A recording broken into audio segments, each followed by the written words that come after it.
This is Infants on Thrones, the philosophies of men mingled with humor. We are the core.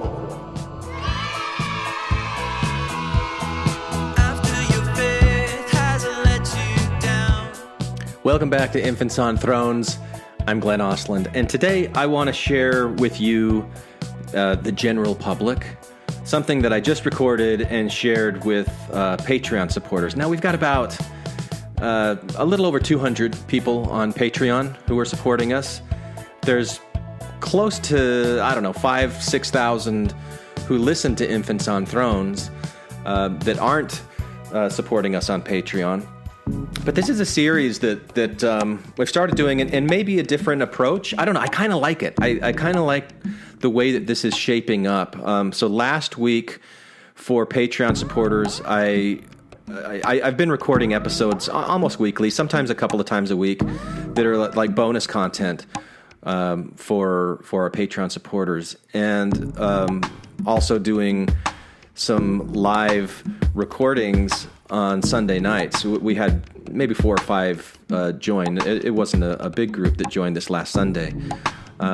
But if you're a Patreon supporter, that's something that's interesting to you. We're going to start doing that on a more regular basis on Sunday nights, 10 p.m. Eastern, recording our conversations. So we're doing a manual for creating atheists, which is a really interesting book. And I'm finding my own reaction to it very interesting as I'm responding to different elements of it. Anyway, so last week I put some clips on Patreon, and then we used those clips for the discussion on Sunday night.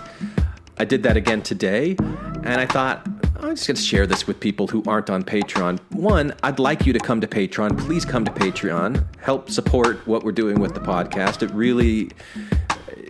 really helpful. It really means a lot. And you will get more valuable content as a part of Patreon. So I want to show you a little bit about what that is and what it could feel like with today's episode. And these are things that I've been doing over the last month or so, sporadically over the last year, really, that we've done Patreon for Infants on Thrones. There's a lot of content on there that you have access to once you join.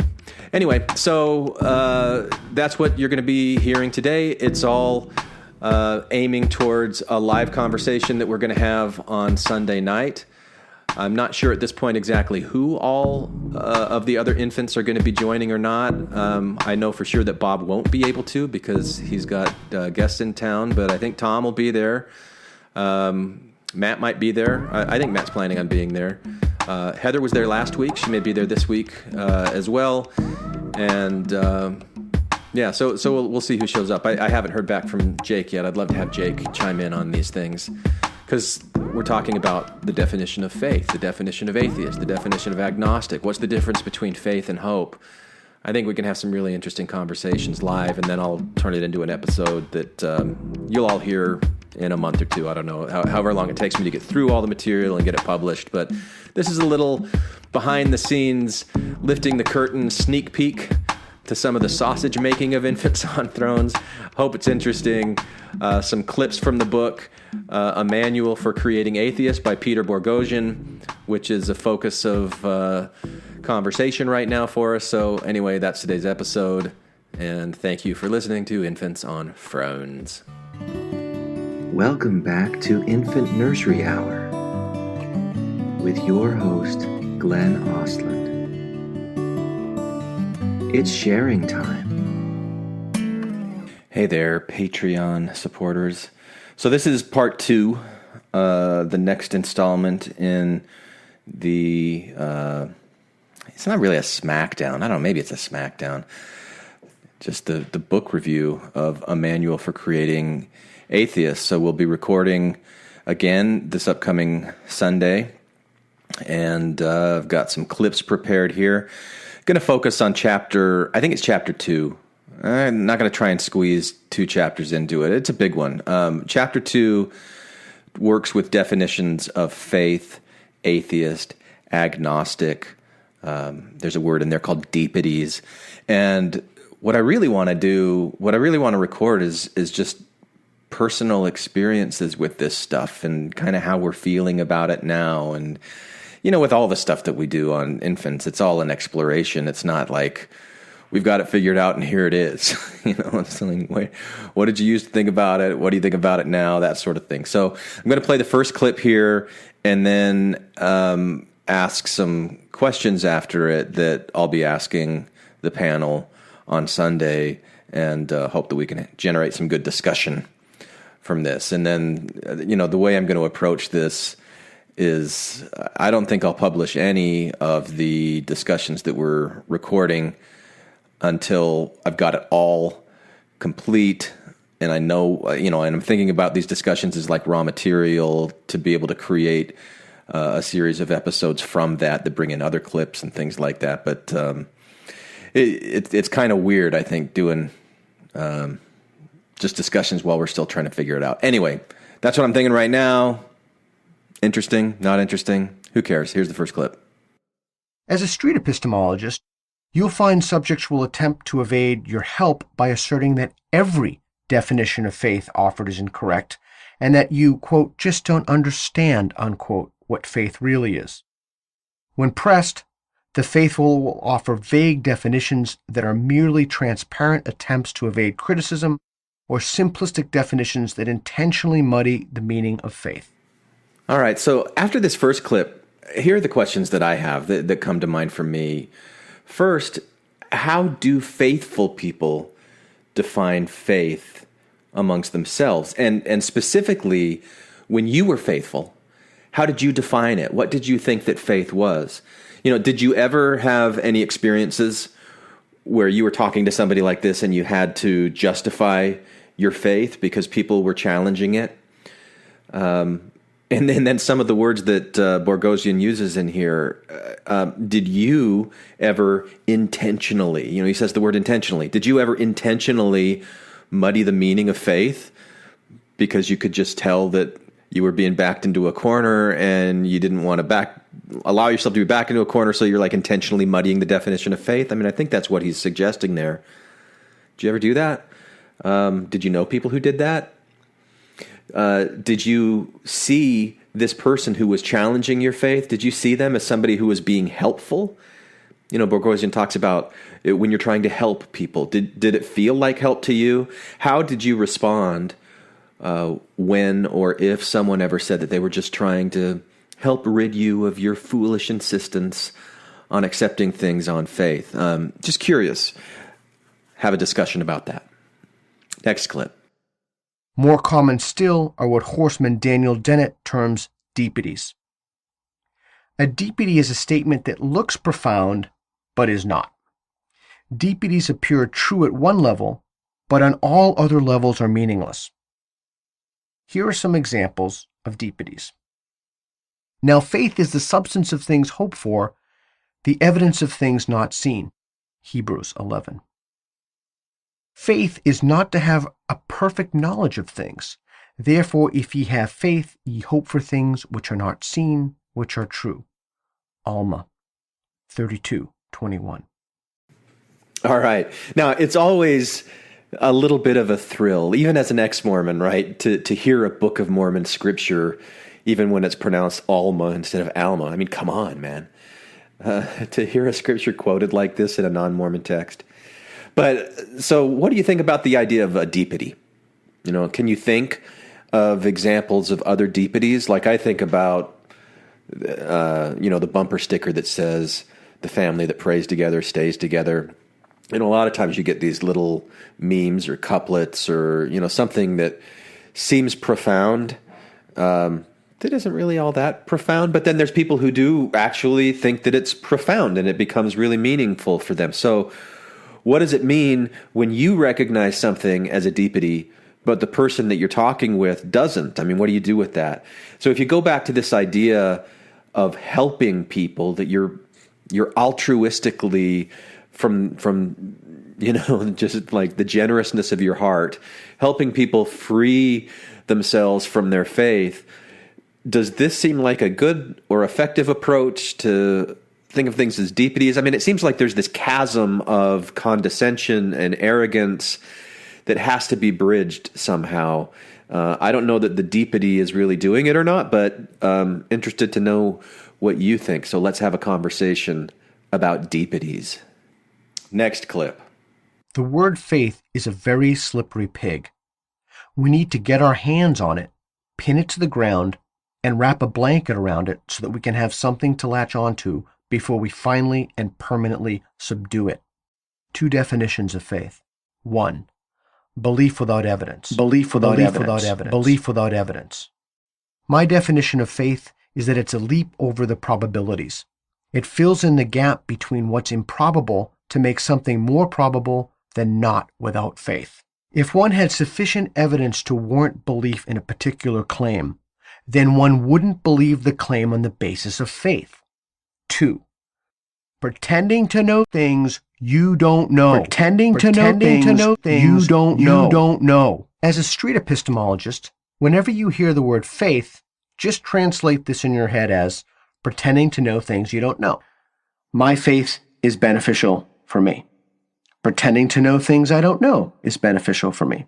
I have faith in God. I pretend to know things I don't know about God. Life has no meaning without faith. Life has no meaning if I start pretending to know things I don't know. You have faith in science. You pretend to know things you don't know about science. Why should people stop having faith if it helps them get through the day?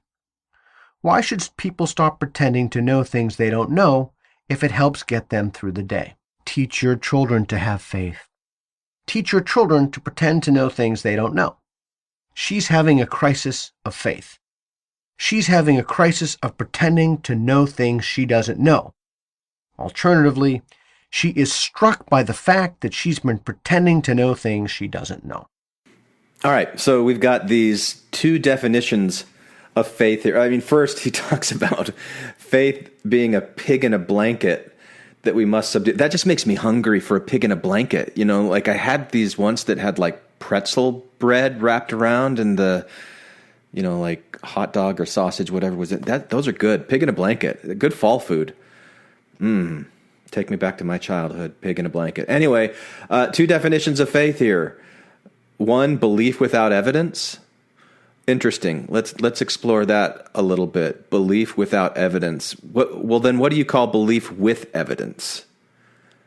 Isn't that knowledge? If you've got the evidence, is it still a belief? Is there a difference between belief and knowledge? I don't know. I think we could take this one in some interesting directions. What are some things that you believe right now without evidence? What does it really even mean to believe? And what's the difference between? This is one that I have a question about, just from the nature of doing this podcast and reading comments that people make.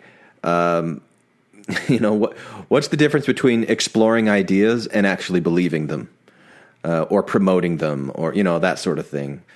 So anyway, that's the first definition that he gives, belief without evidence. And then the second one, pretending to know things you don't know. It's a really interesting exercise. I cut out a lot of the examples that he gave, maybe about half of them. He really hammers this one hard. Pretending to know things you don't know. I want to explore that word pretending, because to pretend, it almost presupposes intention again, that you know that you're doing it. That you're playing this game of make believe, that you're aware of it. If you don't know it, if you don't know that you're pretending, what is it? And I just think back to when I was a faithful member of the church. I wouldn't have thought of myself as pretending. Of course I wouldn't. And now, do I even think of myself as pretending? Maybe, I don't know. You know, you get this cultural script, you learn it, you learn your dialogue, you learn your lines, you learn your positions, where you're supposed to go, how you're supposed to stand, all these things that you're supposed to do, and you just do it. Is that pretending to do it, or is it just acting? You're doing what's been given to you. I kind of have a problem with pretending, but I don't know what a better word would be for it. So I want to talk about that a little bit.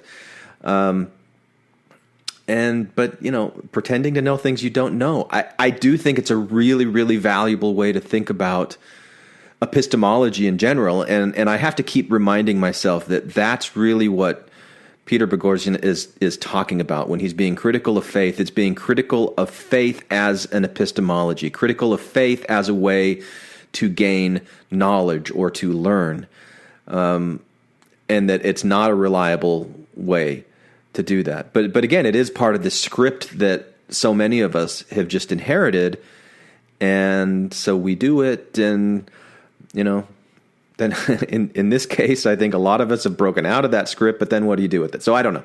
Pretending to know things you don't know. I remember, this is something that my dad said to me. I'm sure you've heard it before in the church too. Like, instead of substituting faith with pretending things you don't know, I was taught to substitute, every time it says have faith, you could flip that and say fear not. Have faith that the Lord is there for you. Fear not that the Lord is there for you. And I don't know that is a real response to what Boghossian's saying here. It's not, but I think it underlies some of the motivations behind pretending to know things that you don't know, pretending to have certainty in things where you don't really have certainty, or claiming certainty, claiming knowledge when you don't really have it.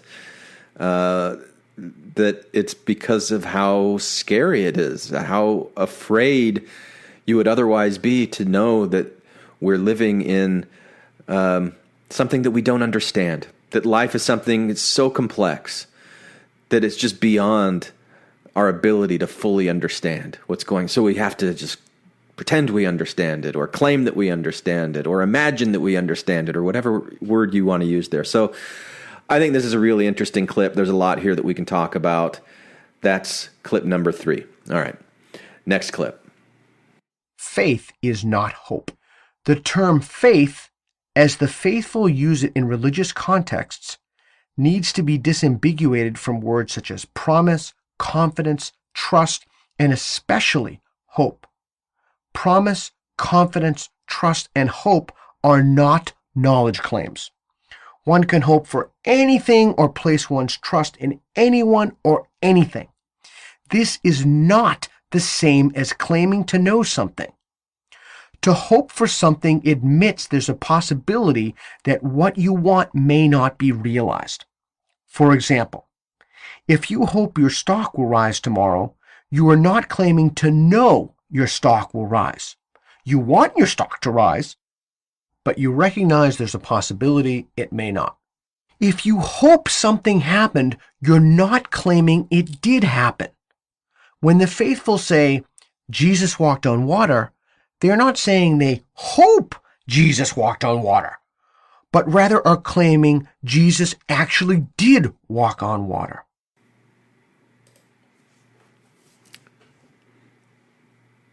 All right, so faith is not the same as hope. Because faith is a knowledge claim and hope is not a knowledge claim. I think this is so interesting.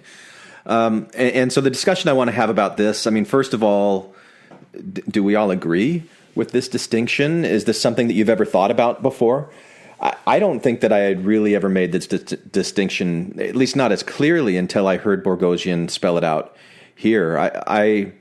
Other questions to explore: how would you, as a believing Mormon, have responded to something like this?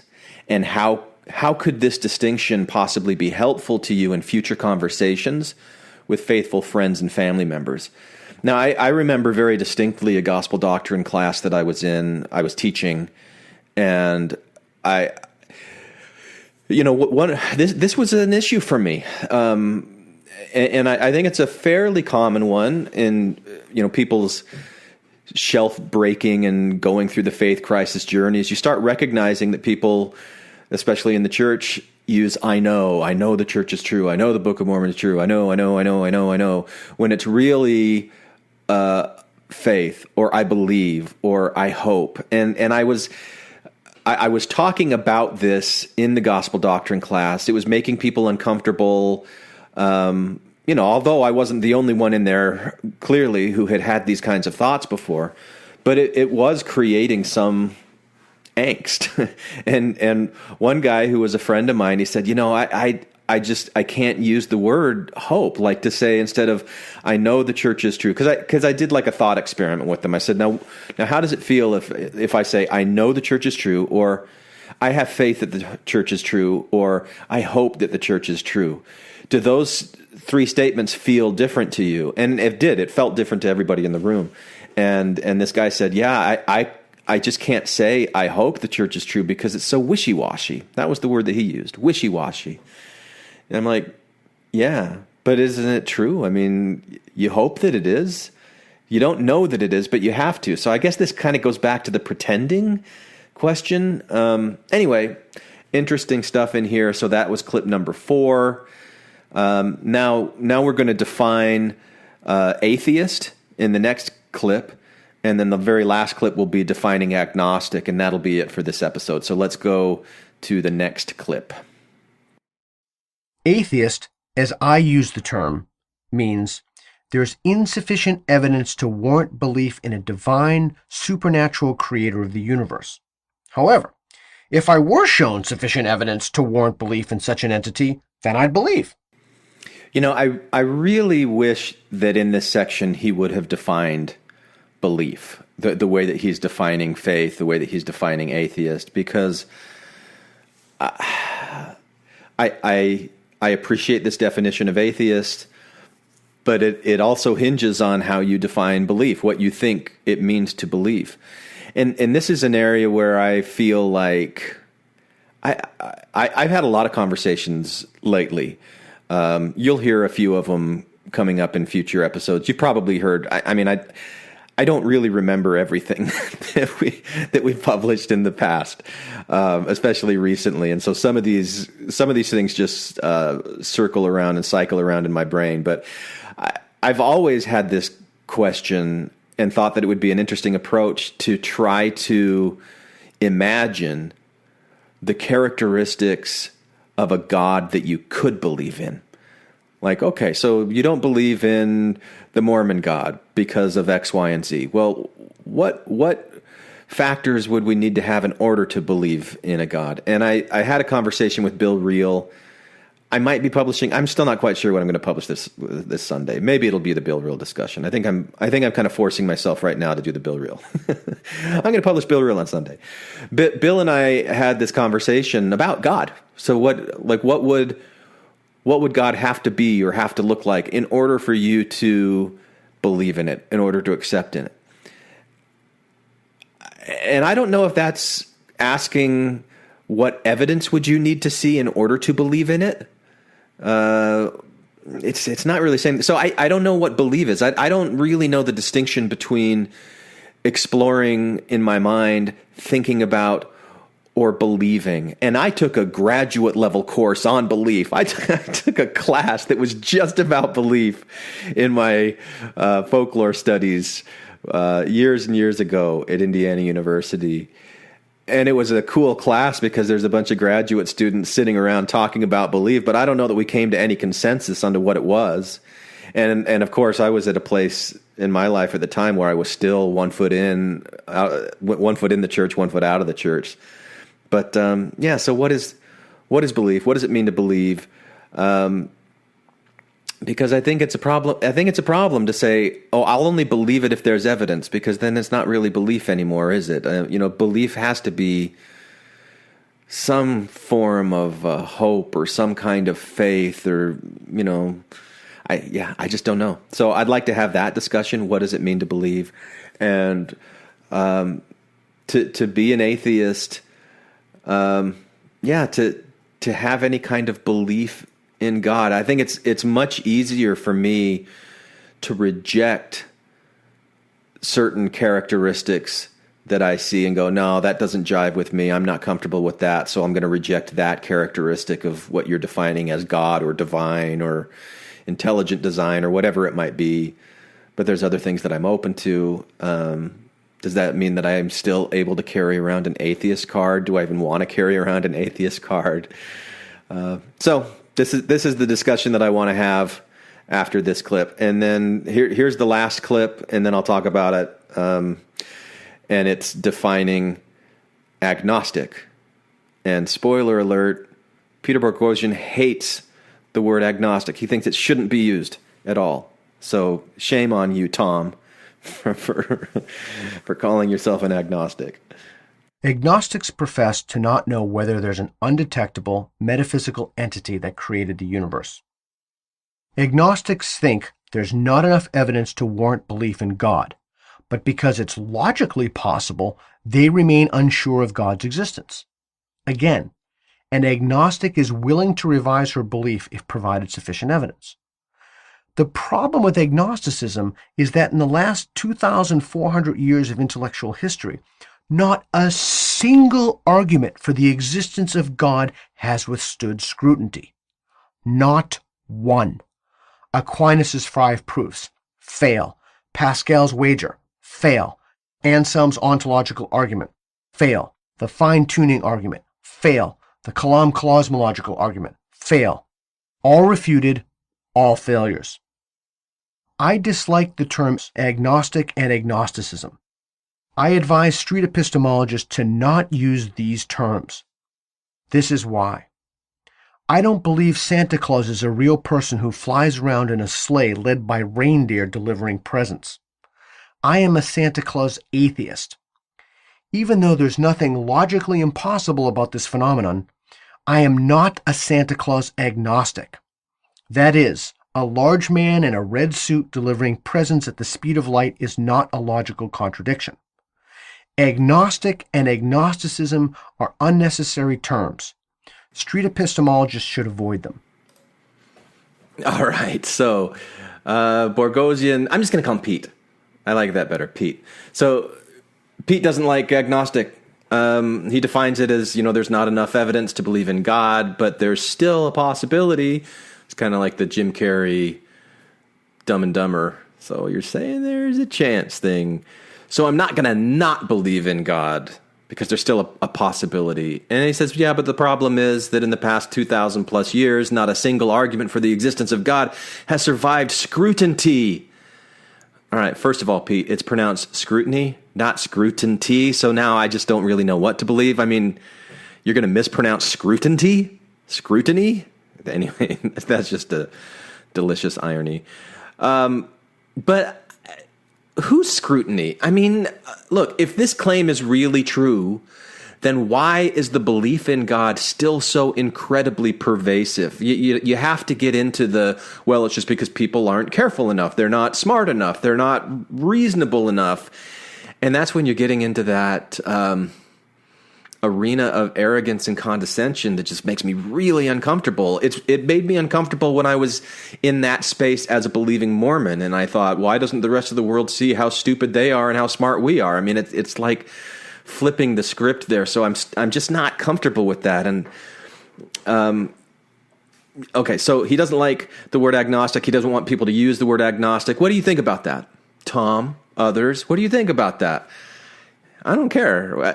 Here's what I think. I think that what agnosticism really is that it's a placeholder to put the uncertainty and say, you know what, I really don't know, and so I'm not going to make a judgment one way or the other. I'm going to stay open, and I absolutely respect that. And I think if you're going to be an effective street epistemologist, you really do have to be RT, build relationships of trust, and to be able to show somebody that you are sincerely open to things that you don't understand, I think is a really important move to make. So I'm going to disagree with Pete here about agnostic, and I really, really dislike the tired, worn out Santa Claus false equivalency to God. I mean, come on. It's such a reductionist straw man that people keep going back to and thinking that it's clever, and it's not. It isn't. Okay, fine. You're a Santa Claus atheist instead of agnostic. That's easy. We can look in the historical record to see the invention and the creation of Santa Claus, and it's when this very narrowly defined context. But you can't do that when you're talking about God, because you can't go back before the Big Bang. You can't go back before the first single-celled organism on this planet. You don't know what it is that organizes all of the complexities of life and evolution, whether there's intelligent design or not, if there's some kind of intelligence that doing it, is it a single God? Is it something else? To me, an agnostic holds space open for those possibilities, instead of just saying, nope, not, sorry. I've looked into a lot of gods, and it's none of the ones that I've looked into. So until you show me one that is possible, I'm not even going to entertain the possibility that it could be true. I feel strongly about that. Anyway, so this is the conversation that I'd like to have. I think it'll be a good episode, a good conversation. Again, I'm really just trying to create raw material that I can use for future episodes in exploring this topic. And we haven't even gotten to cultural relativism yet, but that's coming up, and that's really, I mean, if you go back and you remember, is it Ben? I think Ben was the one who sent the email. If I got your name wrong, I'm sorry, Ben. Or whatever your name is. I think it's Ben. But it was this question about relativism, cultural relativism. And you know what? I've got a couple of minutes. Here's what I'm going to do. I had another email exchange, and I'll get his name right. Let me go find that, and then I'll read that in. Hang on. All right. Yes, I was right. It is Ben. Sorry for saying I was sorry. I'm definitely not sorry for... I didn't get your name wrong. Okay. So yesterday, Ben sent me this email. Remember, I'll just go back to the first one that he said. He said, this was 10 days ago. Hey, infants, as I listen to recent episodes of your podcast, I get the impression that many of you have become relativists. This type of thinking seems, at least to me, to be voiced often lately, though I may just be reaching, because this has been a topic often on my mind in the recent weeks. I've read A Manual for Creating Atheists by Peter Boghossian, in which he rips apart relativism. All right, rip it apart. And goes through how to teach people that relativism isn't a reliable way of processing the world. I'm currently reading The Righteous Mind by Jonathan Haidt, which so far feels like he believes relativism is a great mindset, though I haven't finished the book yet. I know Glenn loves this book. Yes, I do. And he probably has good insight into it. Well, hopefully it's getting better as I look into it more. But anyway, I think a podcast on relativism would be a fascinating discussion. Let me know if you've already released an episode on this and I just missed the boat. I would love to listen. Thanks, Ben. All right. And then I don't know if I read my response last time, but here's how I responded to Ben. I said, "Hi, Ben, this is Glenn. I know that relativism has come up in past discussions like the placebo effect series we did in 2014, but I don't think we've dedicated an entire episode to it. I'd like to hear more about what led you to this conclusion. Can you give me any specifics when you say that, what you mean when you say relativism, and what examples from past episodes made you think that many, and who exactly, of the infants have become, and what were we before, relativists?" I was first exposed to relativism in graduate school, and swung too far, I think, in that direction for a while, and then swung back, I think, away from it. And now I'm probably more in the middle, or at least whatever position it is, where I'm convinced that the hardline atheist attack against relativism is sorely misinformed as to the nature of human experience. They live in a world of should, based on philosophical reasoning, rather than a world of is, which has dimensions of experience that they reject and simply do not acknowledge as valid, because it has no place in their utopian should world. Anyway, I'll check out the Boghossian book. I'll probably hate it. and just on that note, I don't, by the way. I've read further, and I don't hate it at all. I think it's a really good book and really valuable. And that could make for a good episode. Here's the link to the placebo effect episode we do. And in closing, what do you think about the classic question, if a tree falls in the middle of the forest and no one is around to hear it, does it make a sound? What do you think about that from the perspective of relativism? Best, Glenn. Okay.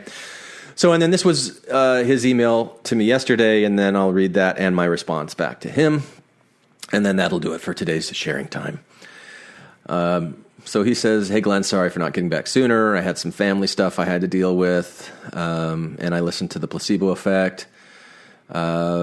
The discussion does touch on relativism, but it seems like a mere mention. And without going back and listening to some recent episodes to find examples, I don't know that I can, quote, For sure, where I see infants leaning towards relativism, I guess it's just a feeling that I can bear testimony to.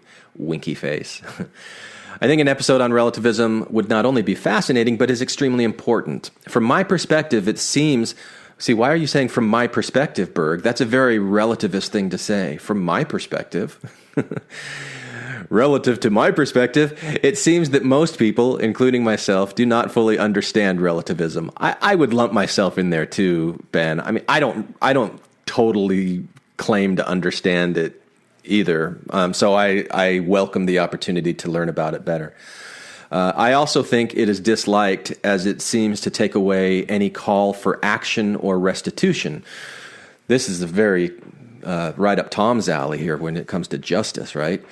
For example, if you asked if a tree falls in the middle of the forest and no one is around to hear it, does it make a sound? In my probably faulty perspective of relativism, I would simply say it doesn't matter if it made a sound or not.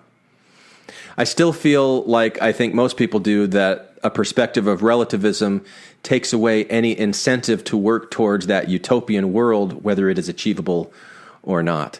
I'll get to this in my response to him, but I don't think that was the right answer to the tree falling. Does it make a sound or not? I don't think a relativist would say it doesn't matter. Anyway, all of that is not to say that I do not like relativism or find truth in it.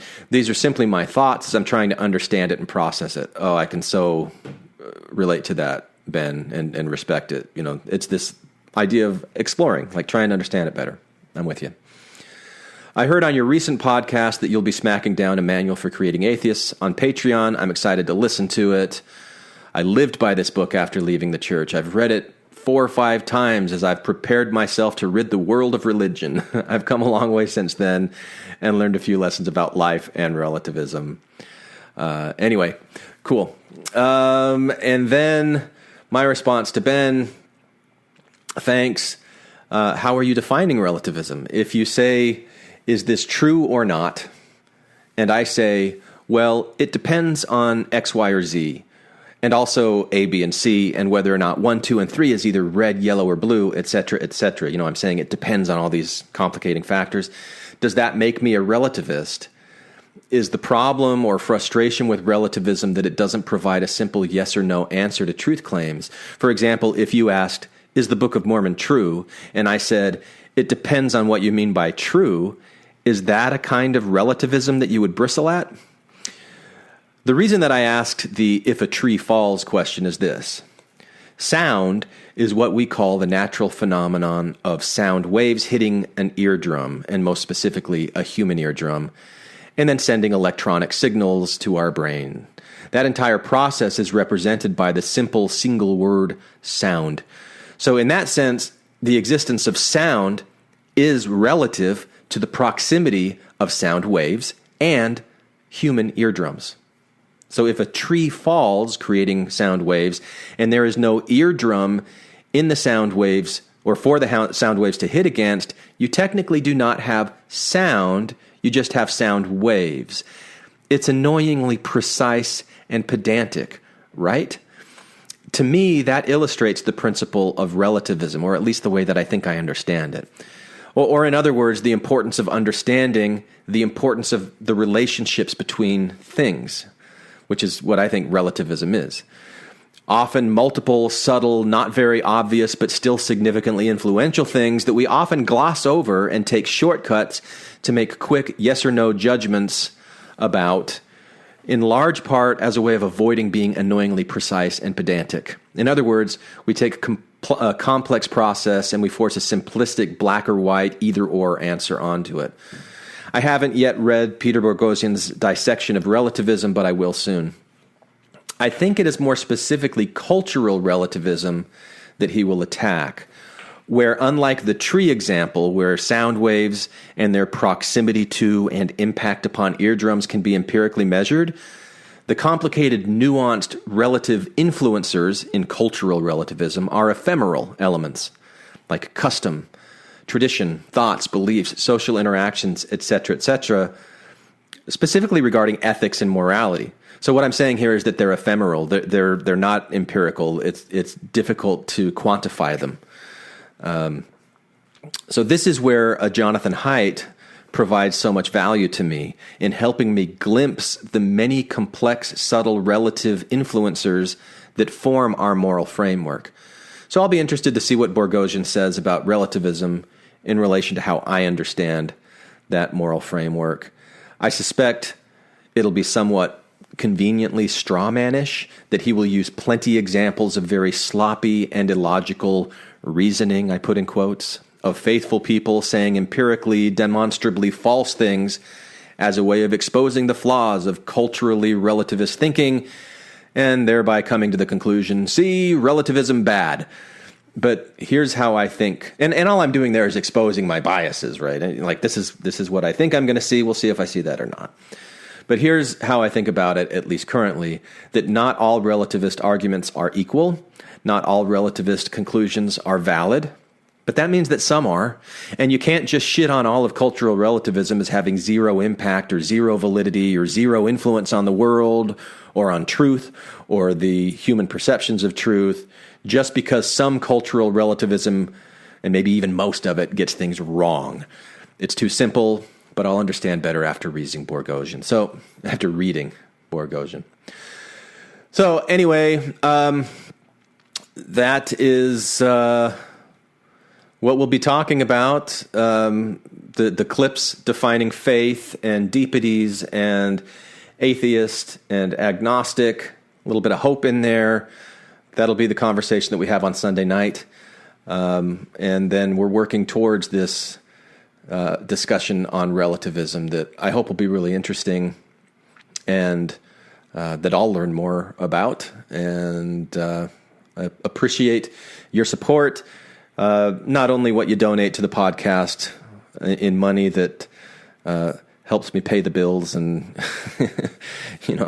helps supplement my income so that I can spend more time doing this, but also these contributions like this email from Ben and from so many others who point me in different directions that I'm interested in, that you're interested in, and we can explore these things together. So thanks again for supporting Infants on Thrones, and I'll talk with you later. Thank you for listening to Infants on Thrones.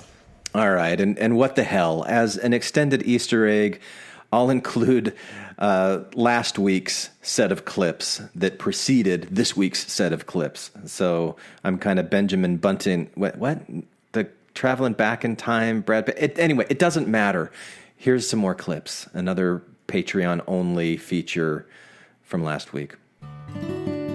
Welcome back to Infant Nursery Hour with your host, Glenn Ostland.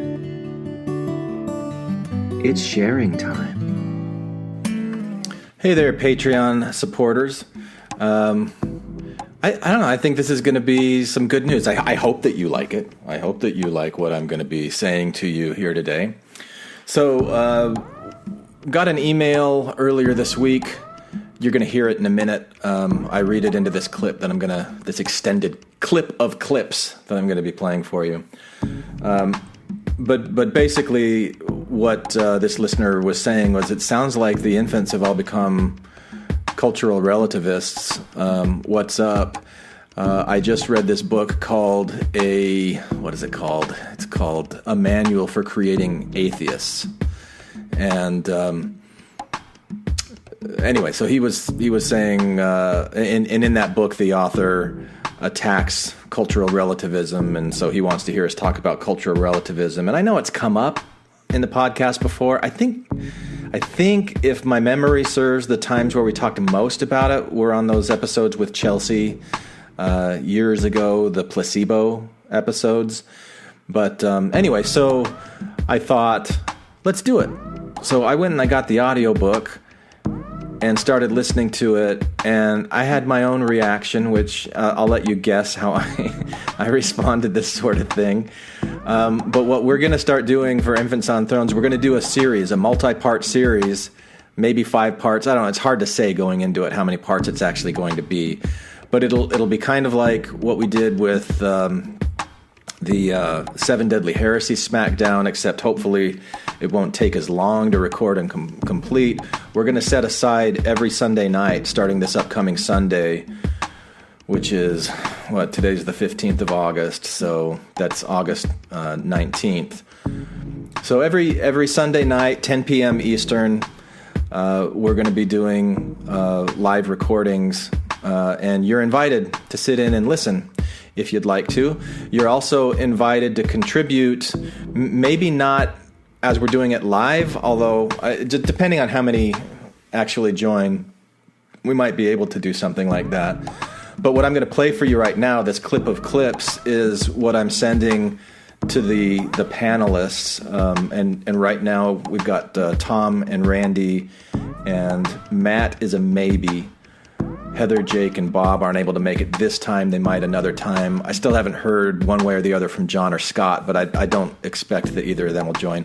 But Delaney Darko, who was a listener essay winner from a few months ago, she's going to join us as well. And so these clips I'm sending to them.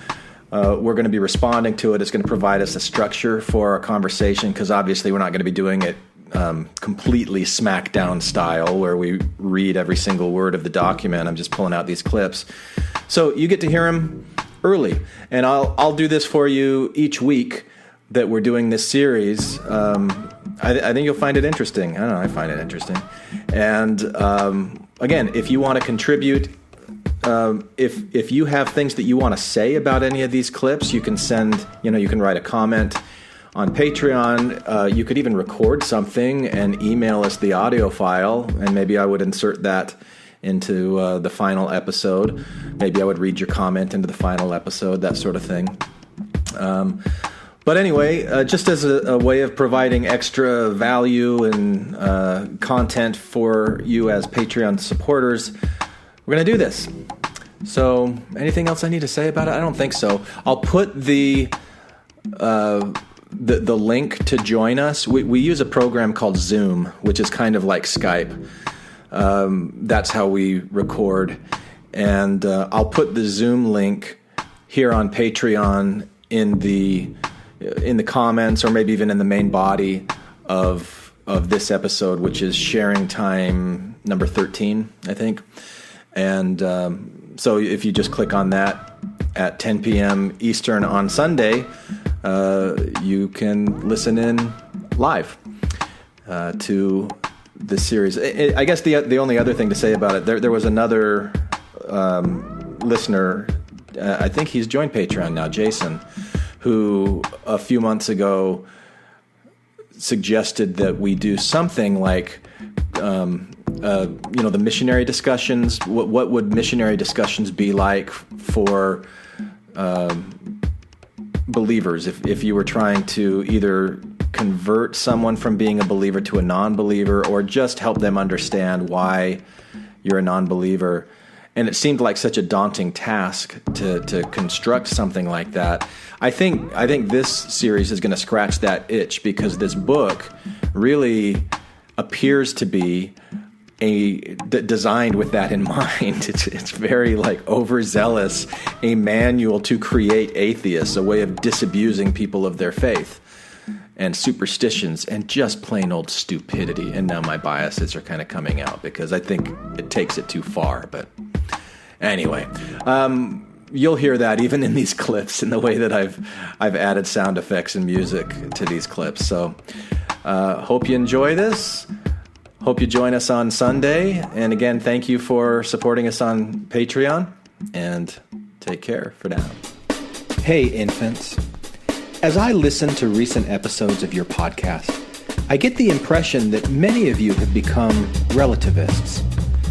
This type of thinking seems, at least to me, to be voiced often lately, though I may just be reaching because this has been a topic often on my mind in the recent weeks.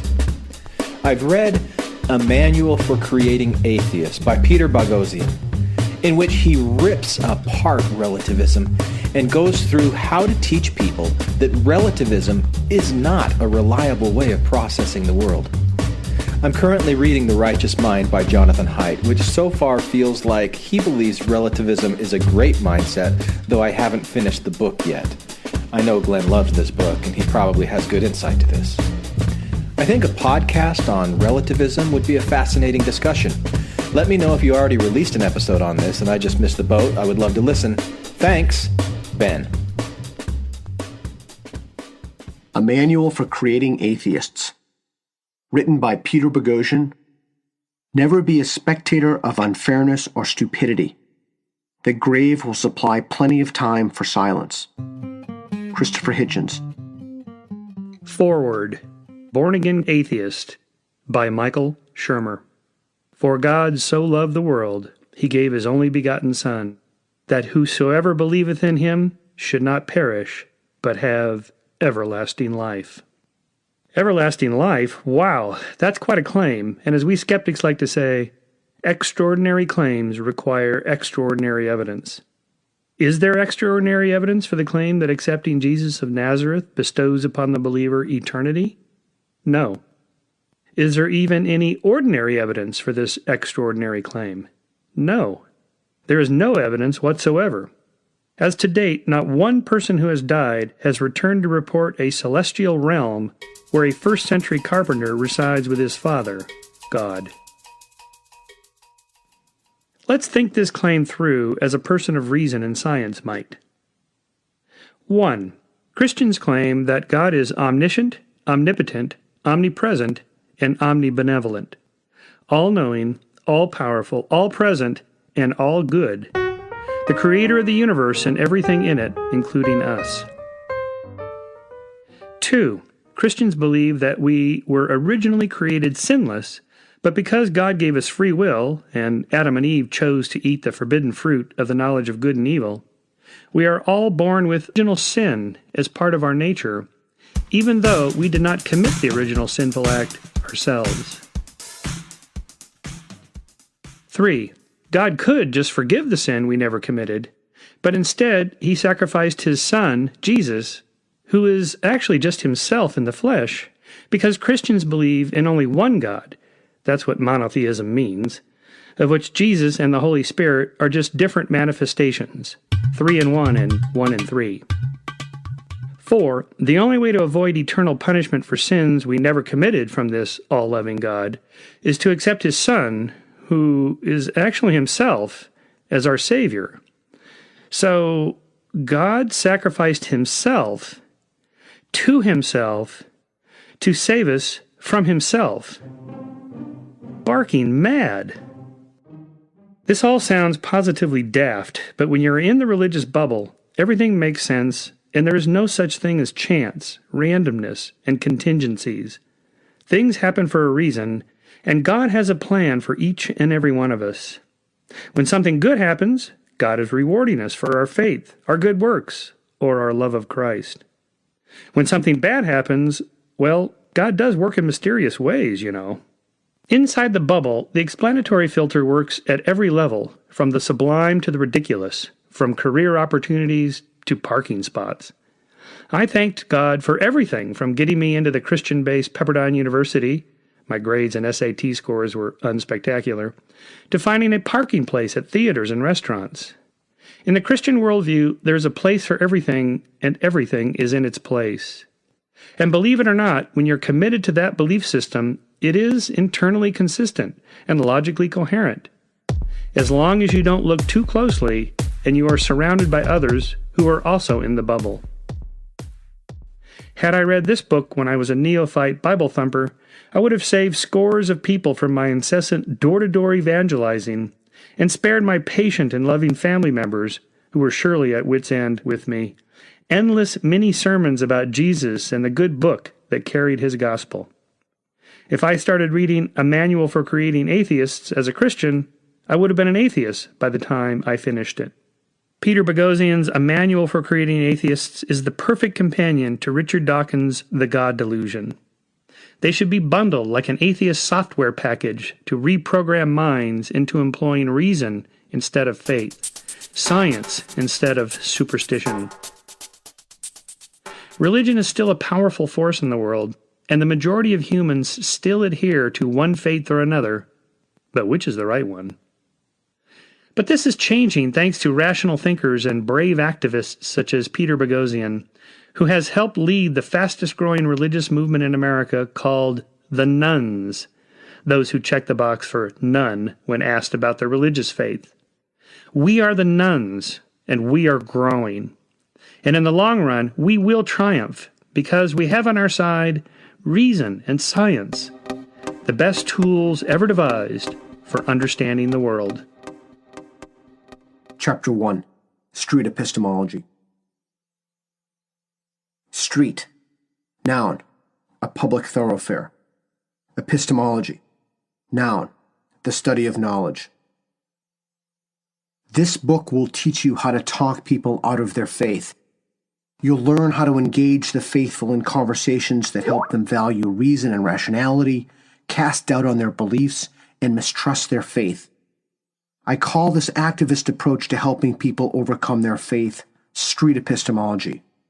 The goal of this book is to create a generation of street epistemologists, people equipped with an array of dialectical and clinical tools who actively go into the streets, the prisons, the bars, the churches, the schools, and the community, into any and every place the faithful reside, and help them abandon their faith and in reason.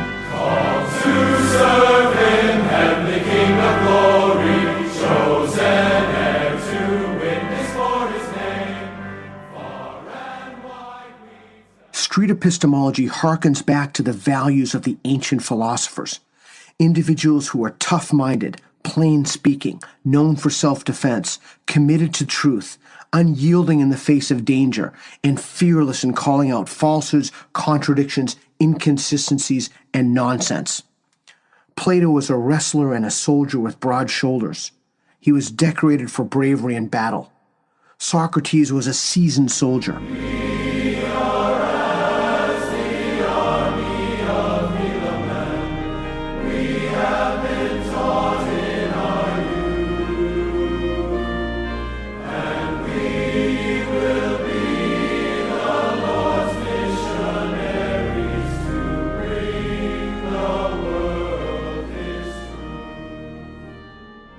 Street epistemology is a vision and a strategy for the next generation of atheists, skeptics, humanists, philosophers, and activists. Left behind is the idealized vision of wimpy, effete philosophers, older men in jackets with elbow patches, smoking pipes, stroking their white, unkempt beards. Gone is cowering to ideology, orthodoxy, and the modern threat of political correctness. Enter the street epistemologist, an articulate, clear, helpful voice with an unremitting desire to help people overcome their faith and to create a better world. A world that uses intelligence, reason, rationality, thoughtfulness, ingenuity, sincerity, science, and kindness to build the future. Not a world built on faith, delusion, pretending, religion, fear, pseudoscience, superstition, or a certainty achieved by keeping people in a stupor that makes them pawns of unseen forces because they're terrified. The street epistemologist is a philosopher and a fighter. You're the best around. Nothing's gonna ever keep you down. You're the best around. Nothing's gonna ever keep you down. The street epistemologist is a philosopher and a fighter. She has savvy and street smarts that come from the school of hard knocks. She relentlessly helps others by tearing down falsehoods about whatever enshrined truths enslave us. But the street epistemologist doesn't just tear down fairy tales, comforting delusions, and imagined entities. She offers a humanistic vision. Let's be blunt, direct, and honest with ourselves and with others. Let's help people develop a trustfulness of reason and a willingness to reconsider. And let's place rationality in the service of humanity. Street epistemology offers a humanism that's taken some hits and gained from experience. This isn't Pollyanna humanism, but a humanism that's been slapped around and won't fall apart. Our manual for creating atheists offers practical solutions to the problem of faith and religion through the creation of street epistemologists, legions of people who view interactions with the faithful as clinical interventions designed to disabuse them of their faith. Hitchens may be gone, but no single individual will take his place. Instead of a replacement horseman, there are millions of horsemen ushering in a new enlightenment and an age of reason. You, the reader, will be one of these horsemen. You will become a street epistemologist.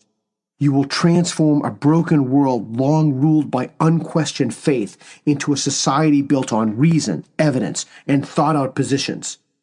This is work that needs to be done and work that will pay off by potentially helping millions, even billions of people to live in a better world, to live in a better world, to live in a better world. Wow, that's quite a claim. And as we skeptics like to say, extraordinary claims require extraordinary evidence.